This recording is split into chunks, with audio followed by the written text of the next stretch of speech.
quarrelsome, lazy, misguided, unlucky, and above all, always disturbed. Purport. Can somebody give me a glass of water? Sure. I did your job, but it's not working now. The devotees of the Lord are always anxious for the spiritual improvement of the general public. So what should we all be anxious about? Close. The spiritual improvement of the general public. So if we find ourselves anxious as Vaishnavas over money, or food, or clothes, or the weather, or our neighbors, or the political situation, we should remember, actually, this isn't the right thing for Vaishnavas to be anxious about. We should be anxious about the status of the world. When the sages in Naimisharanya analyzed the state of affairs of the people in this age of Kali, maybe the children, if there's any little children, maybe they should go downstairs. They won't be too bored by the class. It's tough enough for adults, but it's hard for the little kids. They foresaw that people would have short lives. In Kali Yuga, the duration of life is shortened, not so much because of insufficient food, but because of irregular habits. By keeping regular habits and eating simple food, any man can maintain his health. Overeating, over-sense gratification, overdependence on another's mercy, and artificial standards of living sap the very vitality of human energy. Therefore, the duration of life is shortened. Thank you. The people of this age are also very lazy, not only materially, but in the matter of self-realization. Human life is especially meant for self-realization. That is to say, people should come to know what we are, who we are, what the world is, and what the supreme truth is. Human life is a means by which the living entity can end all the miseries of the hard struggle for life in material existence, and by which one can return to Godhead, our original home. But due to a bad system of education, men have no desire for self-realization. Even if they come to know about it, they unfortunately become victims of misguided teachers. In Kali Yuga, the whole atmosphere is surcharged with faithlessness. People are no longer interested in spiritual values. Material sense gratification is now the standard of civilization. For the maintenance of such material civilizations, men have formed complex nations and communities, and there is constant strain of hot and cold wars between these different groups. It has become very difficult, therefore, to raise the spiritual standard due to the present distorted values of human society. The sages of Naimisharanya are anxious to disentangle all fallen souls, and here they are seeking the remedy from Srila Shukadeva Goswami. From Srila Sutta Goswami. Just read a few more verses. No purpose, just a few more verses. There are many varieties of scriptures, and in all of them there are many prescribed duties which can be learned only after many years of study in their various divisions. Therefore, O sage, please select the essence of all these scriptures and explain it for the good of all living beings, that by such instruction their hearts may be fully satisfied. Living beings who are entangled in the complicated meshes of birth and death can be freed immediately, even by unconsciously chanting the holy name of Krishna, which is feared by fear personified. So maybe this one we can all repeat responsibly. This is the last text I read. Living beings who are entangled, in the complicated meshes of birth and death can be freed immediately, even by unconsciously chanting the holy name of Krishna. Even by unconsciously chanting the holy name of Krishna, which is feared by fear personified. Jai Shri Prabhupada ki jai. Om Agena Tamyanda Shadana Anjana Shakaya. Chakshur Umnitam Yena Tasmai Shri Gurve Namaha. Shri Chaitanya Manobhishtam Stapitam Yena Bhutale Svayam Rupa Kadamayam Tadata Svavadantikam. Jai Shri Krishna Chaitanya Prabhu Nityananda Shri Advaita Gadadhar Shiva Lasli Gaur Bhaktalinda. Hare Krishna, Krishna Krishna, Hare Hare, Hare Rama, Rama, Hare. So as I mentioned, I just came back from Mayapur in the Nadia district of West Bengal, where there's a beautiful temple rising, and becoming further beautifully decorated to glorify Sri Chaitanya Mahaprabhu. So Chaitanya Mahaprabhu is not so well known in the Western countries, in fact, not so well known even outside of Bengal. But gradually, his knowledge of who he is and his great contributions to human society are becoming known. And they are great ones, and that's why we're celebrating his appearance this evening, his coming into this world. As described in this first verse we read, this particular age is analyzed in the Vedic wisdom books or scriptures or shastras. This is the age of Kali. If you're not sure what Kali is like, just go outside. This is Kali.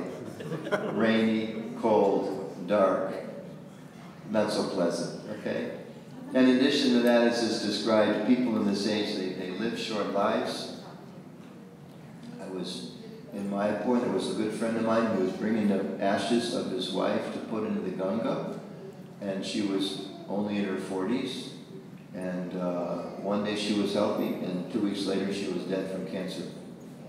That's a devotee, what to speak of what goes on across the world. So men and women have but short lives. People tend to be quarrelsome, lazy, misguided, unlucky, and above all, always disturbed. So it's a difficult, very, very difficult age.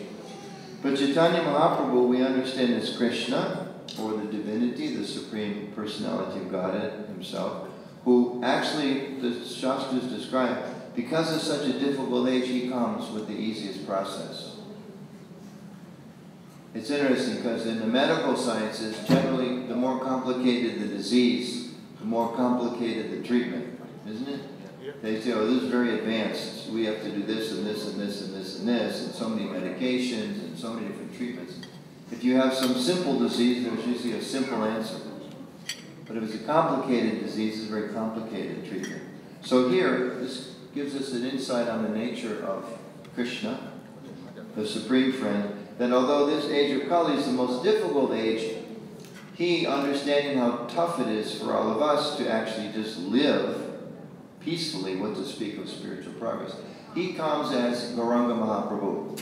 So this is described many places in the Shastra that Krishna himself comes as Lord Chaitanya to teach this, particularly to teach this process of chanting. And as is described in these later verses, there's so many different scriptures in the world, so many different teachings, different philosophies. All of them talk about the importance of glorifying the names of the divinity, or Krishna, or God, as we understand it.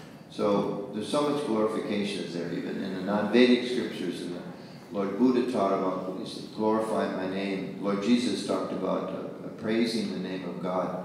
In the Quran also, that our Muslim friends, they chant the 99 names of Allah. So that tradition of chanting God's names is present there throughout the world.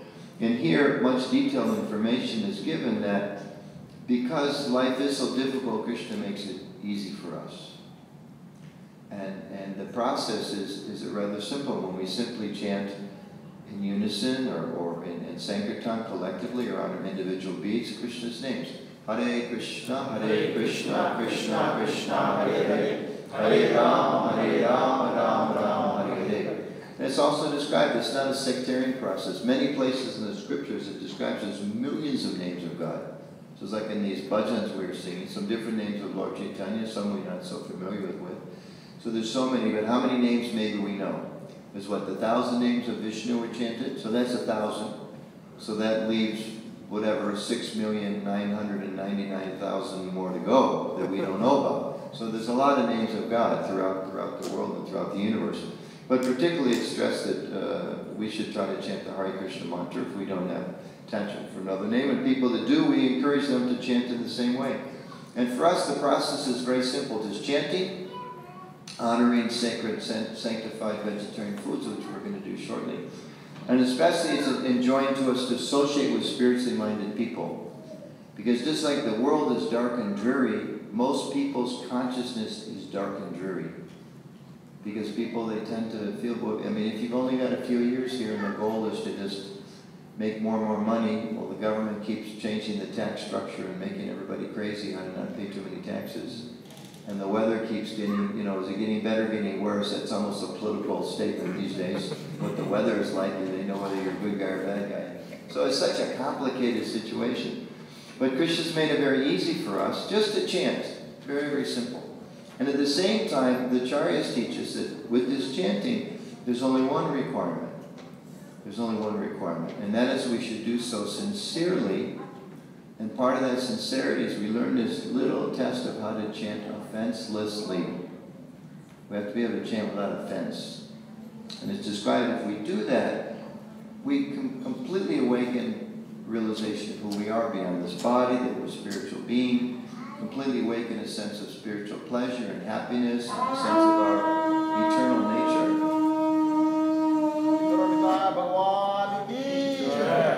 Can awaken a great taste for hearing the conch shells blow. All of these things become sources of joy for us as we make some spiritual progress, but we have to avoid these offenses. So some of you know those offenses, Jai Gonitai. Gonitai likes this community a lot. I've never seen him manifest in 10 or 12 different manifestations at the same time for an Abhishek. This might be a world record for how many times he manifests here. So it's very wonderful. So what are the 10 offenses? 1, if you know them, you can sing with me. 1, to blaspheme the devotees who dedicated their lives to the propagation of the holy names of the Lord. 2, to consider the names of the demigods like Lord Shiva and Lord Brahma to be equal to or independent of the holy names of Lord Vishnu. 3, to disobey the orders of the spiritual master. 4, to blaspheme the Vedic literature or literature pursuant to the Vedic version. 5, to consider the glories of chanting Hare Krishna's imagination. 6, to give some mundane interpretation of the holy names of the Lord. 7, to commit sinful activities on the strength of chanting the holy names. 8, to consider the chanting of Hare Krishna as one of the auspicious ritualistic activities often evaded as fruitive activities or karma kanda. 9, to instruct a faithless person about the glories of the holy names. And 10, to not have complete faith in the chanting of the holy names, and to maintain material attachments even after understanding so many instructions in this matter. And as explained, it's also an offense to be attentive. So there's a few little requirements that go along with this. Just chant and everything will come. But those also, I heard on one tape, Prabhupada said if you just chant sincerely, he said everything will come. We may think, oh, so maybe it's a little difficult. How do I give up my material attachments and all that? But Prabhupada said just chant sincerely. Then he paused for a minute and he said, what sincerely? Just chant and sincerity will come. This is the mood of Lord Chaitanya. He makes it so easy. He makes it so easy. It's like it's described. Krishna explains in the Gita. He's the best well-wisher and friend of every living entity. So he's trying to make it easy for us. But we also have to try. So with these 10 offenses, one of the most important to describe, the first offense is to blaspheme the devotees. So some places in Chaitanya Charitamrita and elsewhere it's described, this is the mad elephant offense. So it's like, you boys ever seen an elephant? Where? In India, where? At a temple or in the forest? Were they pretty big? Would you have gone up and slapped him in the face to see what happens when he gets angry? Not a good idea, right? What if he was not only angry but a little crazy? Would you have hung around to see what happens? No, I don't think so. I wouldn't have either. So a mad elephant is a dangerous thing. It's described if you have a garden, if there's a mad elephant, they have 2 elephants in my bar. I was watching them walk by. Their feet are like this big. You just imagine what happens with, I don't know how much they weigh, thousands of pounds underneath their footsteps. What's left? They crush everything. And if they're maddened in your garden, what's left of your garden? Finished, right? So the same way our devotional life, the awakening in spiritual consciousness is described as the Bhakti-lata bija, or a little plant. So if you have a little plant with a big elephant crushing the plant, what happens to the plant? In big trouble. Gets pushed right on the ground. So we have to be very careful about this. Also is described that with the chanting, we can chant individually, but Lord Chaitanya particularly came to teach what? What movement? Who knows the word? The Sankirtan movement, which means what? Congregation, in community. So our process is not some, just like we're in Harrisburg, we could be up someplace in the mountains, but we're not. We're kind of in the suburbs of a big city, the capital of the state, a populated state. Because Lord Chaitanya came to teach how to take up the process in community. But one thing about the age of Kali Yuga, as we read here, how easy is it to live in community, according to this verse? Is it easy? Is it easy to deal with misguided, unlucky, and always disturbed people, who by nature are quarrelsome? No, it's difficult. It's very difficult. But Lord Chaitanya came and gave us this process by which our hearts can become cleansed. And as our hearts become cleansed, whatever tendencies towards offenses, they go down, they get quieted. Whatever tendency towards criticism, it becomes quieted. Whatever tendency is there towards anger becomes quieted. So therefore the chanting is so very, very important. Because it's described, it cleanses the heart. Chanting Krishna's names, it actually cleanses our heart. Just like you can clean a pot, you can clean your car, you can clean your clothes. There's a way to clean our hearts. And that's what the chanting is all about, how to clean our hearts. And we have to do so in a conscious way, as it's described, and avoid these offenses, because if we commit offenses, it's described as like pouring water on a fire. If you're trying to start a fire and you pour water on it, what happens? It's finished, right? Again, the elephant finishes it, the water finishes it. So therefore it's described that we should be very, very careful and attentive in our interactions with devotees especially. And we know sometimes difficulties come. I was speaking with some of the devotees last night. I serve on the governing body commission of ISKCON, so there's 35 very senior devotees. Ladies, so many, there's gurus and sannyasis and so many Prabhupada disciples, and probably figure 35 people on average, probably 40 years of service. So there's 1,500 years of Krishna conscious practice in the room, and still sometimes there's disagreements. Every year there's some disagreements. But the question is, don't cross the line. Don't commit offenses. If we commit offenses, if we unnecessarily criticize others, what happens? Again, the mad elephant disease. But then one can say, well, but what if sometimes we see, what if I'm in a GBC meeting and somebody criticizes me, or somebody offends me, whether I'm in Washington, D.C., or Harrisburg, or Philadelphia, or New Vrindavan, or Chennai, whatever. What if somebody offends me? Well, there's so many examples given us in the Shastra how we can live our lives out. And a story comes to mind in this regard. You may have heard the story of Ambarish Prabhu. It's told in the Srimad Bhagavatam. A great, great, great king.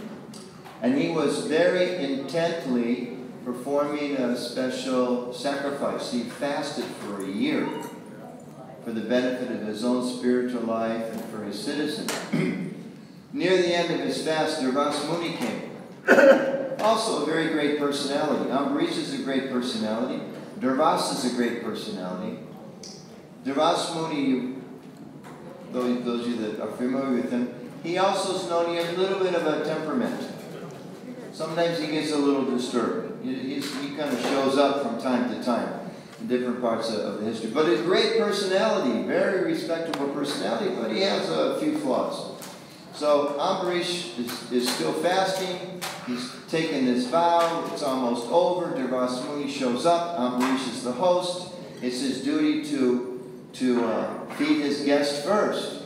But the priests, they say, Ambarish, you have to break your fast now, or the whole year is finished. You wasted it. This is the auspicious time, the titi, whatever is there, you have to do it now. And he said, I can't. Durvas Muni is here. He went to take bath in the river, and I have to feed him first. He's my guest. So they all discussed among themselves, what do you do? This is the nature of the material world. There's always some conflict, there's some tension. What do you do? So his priest said, okay, here's what you do. Take a little water. Because the scripture says if you take water, that's breaking the fast, but it's not breaking the fast. So his intention was to do the right thing, right? Under the direction of good guidance. But Durvas Muni comes back, by his mystic powers he can tell, you've taken some water, you rascal. So he becomes very angry. He becomes so angry, what does he do? You remember? What's he do? He calls on a Rakshasa. Yeah, he pulls a hair out of his head, chants a mantra, throws it on this ground, and this big fire-breathing Rakshasa demon shows. It's like, you know, it's like driving down the road and somebody gets mad and you're like, excuse me, lady, I didn't mean to cut you off, but this is a little too much. You know, throwing your fire-raging demon or, you know, pulling your gun out. This is like, today people in this crazy age, they pull a gun out. Back then they threw a demon at you. It's the same move, you know. It's the same move. So anyway, so Ambarish was very respectful and humble, and he just thought, okay, I've committed this offense. This is the lesson. He felt, I've committed an offense. So this is the reaction. Let me accept this reaction. He didn't get angry. He didn't reciprocate. He just said, okay. But Krishna didn't like it. So do you know what happened next? What happened next?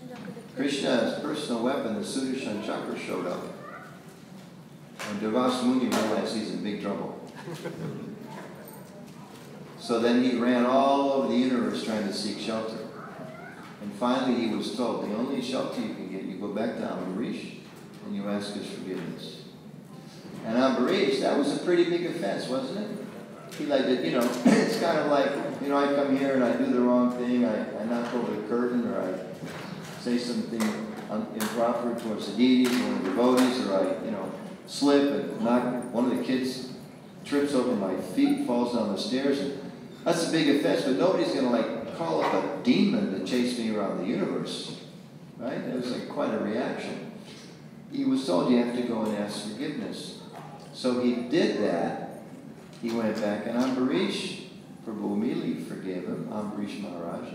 But what else? Do you remember what else? What was happening the whole time? And I think it was a whole other year, if I remember, that Devas Muni was running, seeking shelter before he finally realized, I need to ask forgiveness.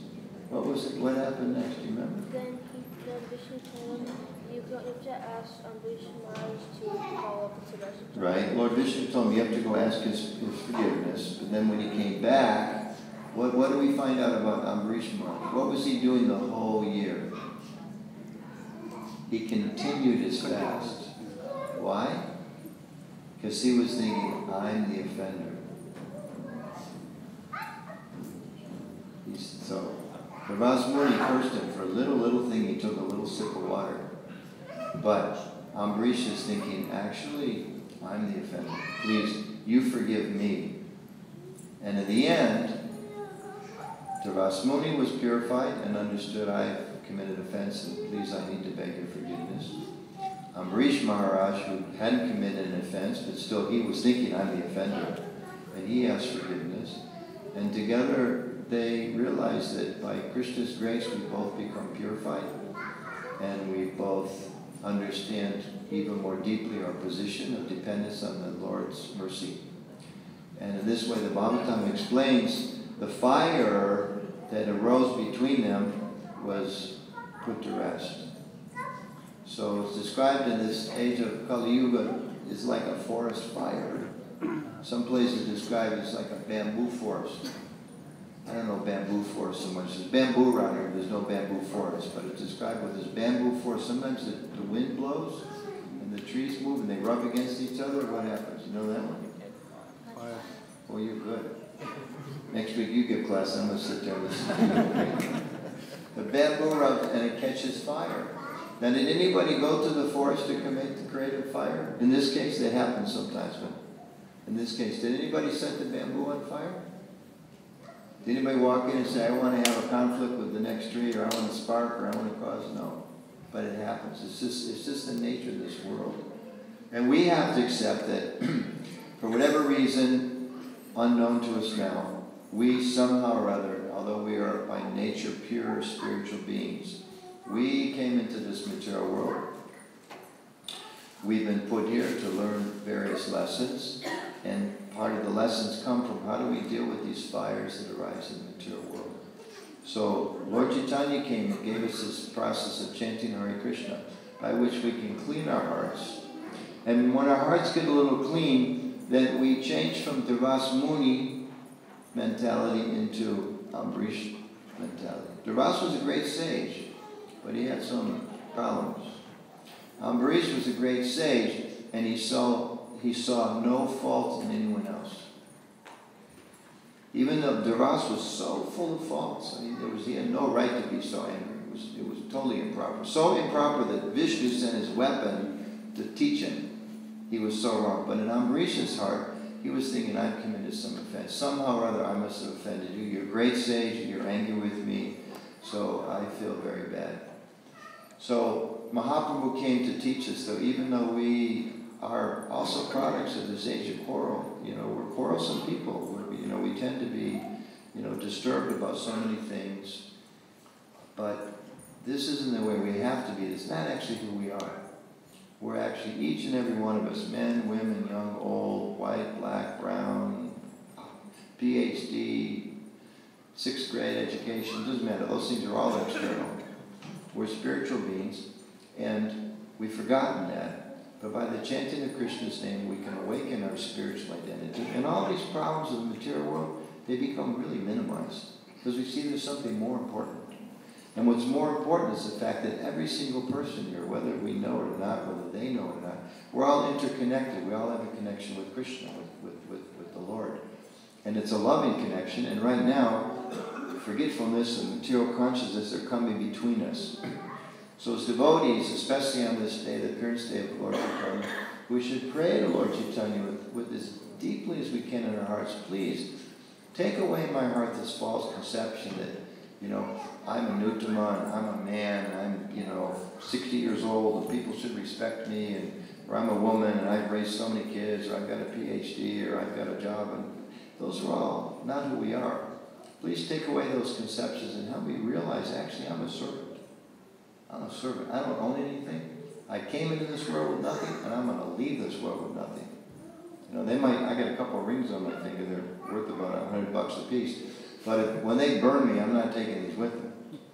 And if they bury me, I'll be long gone to realize I'm still wearing them. Right? There's not a lot of advantages to be gained. So we're spiritual beings. Lord Chaitanya came particularly to give us this wonderful process of chanting. Hare Krishna, Krishna Krishna, Hare Hare, Hare Ram, Ram Ram, Hare Hare.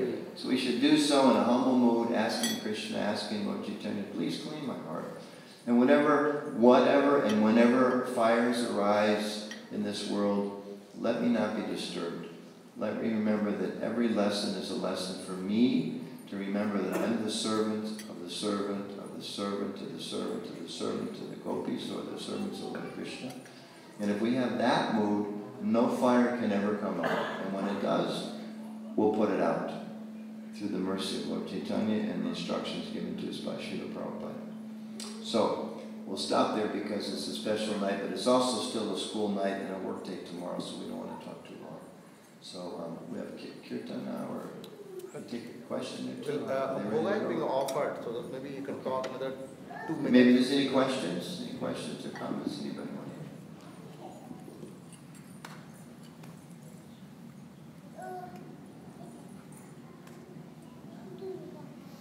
The most important question is already answered, which is prashadam. Was it, 15 minutes? That's the most important question.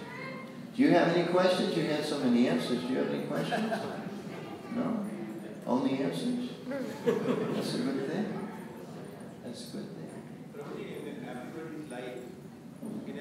In everybody's life, I've seen like that peace does not stay for the longer period of time. Peacefulness. Yeah, it doesn't stay for the long period. It doesn't stay. So like, how can we, what should we do, to make it happen? What should we do to make it develop a little more? That's a beautiful question. Well, one thing is you're the right place. Because if you look at Prabhupada's 7 purposes why ISKCON was created, the Hare Krishna movement was created when Swami Bhaktivedanta Prabhupada came to America in 1965. And then in 66 he created a community called ISKCON to, he said 7 purposes. The first one was to systematically propagate spiritual knowledge to society at large. To, I don't know the exact wordage, but to repair, some different word, the imbalance in values, and to thus promote real unity and peace in the world. So, materially speaking, it's not possible to be peaceful, because we're eternal beings, and we're in a place that's temporary. So how can you be peaceful in a place that, like they say, the only thing that's constant is change? But we're constant, the soul is constant. So we're looking for a peaceful environment, but day by day we're getting older, you know, the world's up and down, you know, is there global warming, isn't there global warming, are we safe, is it going to be nuclear war, you know, are my kids going to get a job, am I going to lose my job? It's just so many anxieties, there's so many diseases, so it's not a peaceful place. So the peace can't really come externally, it comes internally. And it comes internally when we realize gradually more and more that I am a spiritual being and I don't depend upon any of these external things. And more that we teach that and share it with other people. Therefore, Prabhupada said our mission is to propagate spiritual knowledge. Because, I mean, frankly, not any kind of, not to be seen as a political commentary. We'll just look across the scene. I live in Washington, D.C. And you look at some of our political leaders, and they're rich, and they're powerful, and they're famous, and you can just tell, you look at their faces, they're so unhappy, and they're so angry. You know, both parties, there's so many people like this, it's not a sectarian thing. So why is it if they're so rich and so famous and so powerful, why are they so stressed out? Because power and beauty and money, it doesn't satisfy the soul. We need something else. But people trying to think those things will make them happy, you know, they keep trying the same thing again and again and again and again and again. I think you might have heard, I might have mentioned this story when I was here before. The founding father of the wealthy family that owned all the oil wells. I'm forgetting the Rockefellers. Rockefellers. Who owned all the oil wells years ago? Nobody knows. Is it Rockefeller?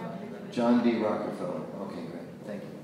So, the original one, he was asked one time, fabulously wealthy man, kind of like, you know, Steve Jobs' money put together with, you know, 10 other big folks like that. And he was asked, how much money is enough? And he thought about it for a moment, and his answer was, just a little bit more. So that's the nature of the material world, you know. In this day and age, people get married a woman gets married to a very handsome, rich husband, but in their mind, materialistic woman is thinking, well, maybe there's somebody else. Man gets married to a very beautiful woman, a few years later her beauty goes down, and okay, bye, look for somebody else. So, you know, it's never enough, materially speaking. Why? Because we're spiritual beings. And how can we be satisfied with a beautiful woman or a beautiful man when we're meant to have experienced the beauty of God? You know, Krishna means all attractive. There is an original supreme person who is unlimitedly beautiful, powerful, strong, attractive in all features. And we're all trying to enjoy like little reflections of that. So we can be happy with one husband, one wife, one job, etc. If we understand these things, part of these aspects of my life, I can help my wife become God conscious. She can help me become God conscious. And that's what makes us peaceful. You know, if the wife is understanding, let's say in the traditional family, you know, he's working, she's home taking care of the kids. If she's thinking, whatever my husband provides is ultimately by the grace of God, she's more peaceful. And she's not bugging him every day, why don't you get more, why don't you get more, why don't you get more? And if he's understanding, my wife is my most faithful friend and assistant in life, she's not supposed to be, you know, Miss India for the next 50 years. She's a spiritual being and we're working at this cooperatively. He's not putting so much pressure on her where she's feeling I'm supposed to, you know, maintain look like I'm 20 for the rest of my life. Those are all crazy ideas.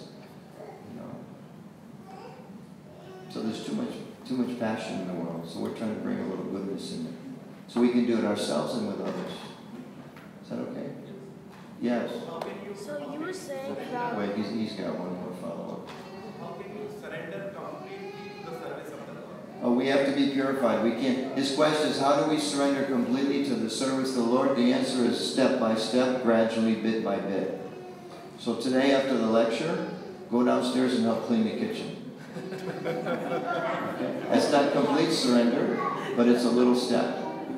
Okay? And then tomorrow, see what's the next step. And if somebody offends you or says something to disturb you, you say to Krishna, Krishna, I don't know how to surrender completely to you, but in this moment I'm surrendering because I'm going to follow the footsteps of Ambarish.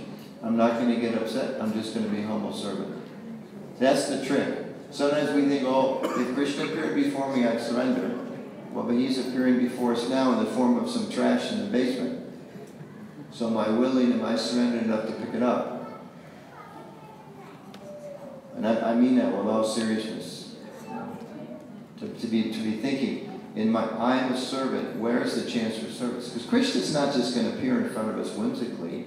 He's like, okay, are you serious? So he gives us little tests. If we pass the test, then he gives us another opportunity, another one. Slowly, slowly, slowly. Eventually, he's there. He will manifest in front of us. Face to face. Prabhupada said, face to face. But we have to qualify ourselves first. And that comes from little steps. And not little steps that we want to take. Little steps that he gives us. Sometimes it's like, Krishna, I want to surrender to you, but not this way. I want to surrender that way. That's not surrender. Okay? Yes? You were saying about how the different religions, how they have some form of chanting God. We were saying about how so many different religious traditions have a form of chanting different names of God. Yes? So, no. We're practicing Krishna consciousness right now, so ultimately every single religion it leads to Krishna, right? So, does it really matter what religion we practice? Or Oh, how old are you? 11? 11 years old. So it says, men in this age are lazy, misguided, and unlucky, but boys apparently are very spiritually powerful. That's quite a question. So the end of it was, you're saying, if everything leads to Krishna, what difference does it make? Prabhupada was asked one time, many times, but one time he was asked in a news interview, you may have seen it, it was television footage, so it's played quite often. One reporter asked me, he said, well, Swami, there's so many differences in all the different religious traditions. How do you explain that? And Prabhupada just looked at him and said, I don't see any difference. He was a little shocked. He said, but there's so many differences. And Prabhupada said, no. They're all teaching how to awaken love of God. And then I don't remember exactly how much detail he got to in that conversation, but many other places he's explained the goal is to see if you're to awaken love of God. So if somebody's following a Christian process or a Muslim process or some other Hindu process or a Jewish process, if they're awakening love of God, according to our belief, then they're actually making success in life. And if they're not, if somebody says they're a Vaishnava, okay, puts on the tilak, wears a little thread, and, cuts their hair in a funny way. But if we're not awakening our love of God, gradually at least, then we're not doing very well. It doesn't matter what name we call ourselves. The whole world's divided because there's people, claiming to be religious, but they're not actually awakening their spiritual consciousness. So that kind of religion is not very good. So the real question is, and we should have this vision in terms of dealing with others. And it was funny, I was in Israel a few years ago visiting devotees. And it's also a holy place of, it's a Jewish country primarily, but it's the holy place of many Christians. So we took a tour. We went to this one Christian temple or church, very famous one. And while we were there were busloads of people coming, like a busload of really, really, really black-bodied people would come in from Nigeria. And a busload of really, really white people would come in from Europe. And then a busload of brown people came in from India, Indian Christians. And I was thinking, this is really funny, because I'm here, a white man, bodily, Hare Krishna, in a Jewish country, watching Indian Christians visit a church. So I was just marveling at how Krishna works in funny ways to, bring us back to him. And then I was watching this group of, I think they were South Indian Christians, because they were speaking, I think, Tamil or something. I completely didn't understand. And there was a place where they go and they offer candles. And I was watching these elderly Indian ladies were coming up and begging from the priest some used candle. And I was thinking, it's prashad. they want prasad. And the priest had no idea what they're doing. He's like, it's some Italian Catholic priest. And he was like really confused, like, why do you want a burnt candle for? So they're like begging him for this candle parts. Because that's their, they have that spiritual vision from our tradition. If something's offered to God, it becomes sacred. When the remnants are sacred. So it was this whole scene. And finally he realized what they wanted, and he pulls out this bag and he's given, and they're all, like a temple, right? They're sticking their hands in there. He's given one here, one here. His face, big smile. And then one lady came up. It was like a TV show, funny at the end. One older lady came up at the end, and he completely given them all out. I'm like 15 feet away watching this whole thing. They were all gone. And she walked up, put her hand out, and he was like, I don't have any left. And she had this like morose look on her. No, I came all the way to Israel, the temple, and you have no prasad for me? And he looked at her and he reached in his pocket and he pulled out a big plastic bag full of all the burnt ones from the last place, from the candles on the other side. Put in the whole bag in her hand, and she just beamed. She was so happy, and then she left.